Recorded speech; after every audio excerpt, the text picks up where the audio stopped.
Welcome to Deeper Cuts, a series I'm going to start where we talk about bands that are incredibly obscure and physically owning anything by them is damn near what I like to call unobtainium. Crazy ass expensive prices. Maybe it's not worth buying, but it's definitely worth sharing and talking about. So today I have Genocide Shrines on the screen here. Devanation Monumentemples. Monumentemples is all one word. Not sure why they have it like that, but this is some Sri Lanka war metal from 2012, and this is insane. This is one of the most, it's only 19 minutes, so the runtime is pretty short, but it just crushes you. It hits me in ways that Revenge, Conqueror, even like Death Worship, they all carry this really warm, potent energy, and the way that the riffs are played on this album, you can feel the heat emanating off of the entire record. Like, you can tell that this was made in a hot place because I don't know, it's like the auditory equivalent of seeing the horizon and it looks like the ocean. Everything's kind of rippling because it's all the heat waves from the sun. That's what this album does. It's cooking you from a distance, and you can't go wrong having an Oppenheimer quote, shoved kind of right into the middle of the record. Now I am become death, the destroyer of worlds, and then it just oozes into the next track.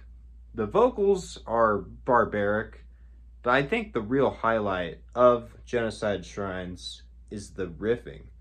The riffing is incredible, and just the overall production value. This band has had a on and off history with releasing albums, but really, this is what I think of when it comes to this band.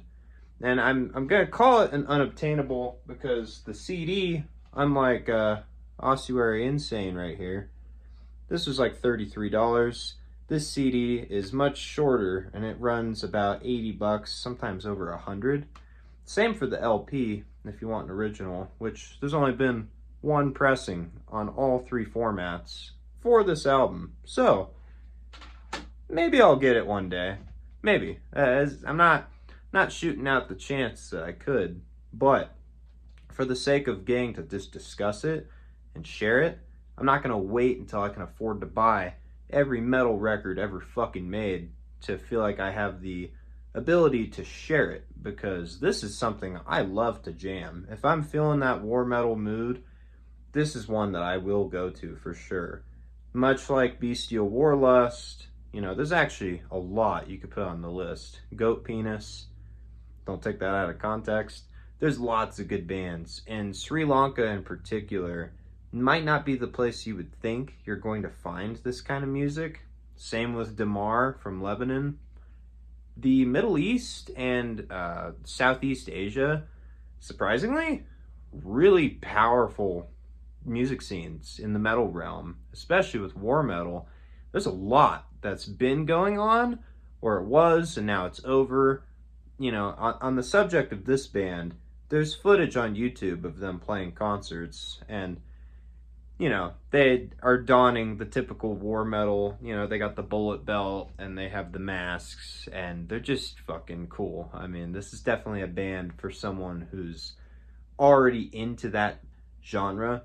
And war metal, really, it can lean one of three ways. Either it goes more into the grindcore, more into the black metal, or more into the death metal side. This release, Devanation Monumentemples, said it right that time, is kind of a good blend of the three. So I really highly suggest you check this one out. I'm going to have it in the description of the video, and if you like any other war metal bands, anything from obscure countries like Malta or Sri Lanka or Belarus. I mentioned Malta because I've been into Beheaded really a lot lately. But any country that's really small, doesn't seem like they'd have much of a metal scene, feel free to comment. Let me know something that you dig that you just don't see mentioned. And that's what this little series is going to dig into. Albums that are not as well known, and they're definitely deserving of some love and attention. So yeah, Genocide Shrines, Sri Lanka Madness. Dig it, man. I think you will. If you made it to this point, I think you will like this album. Again, 19-minute runtime, fairly short, but it leaves you wanting to come back for more. So, can't go wrong with that. Thank you for watching.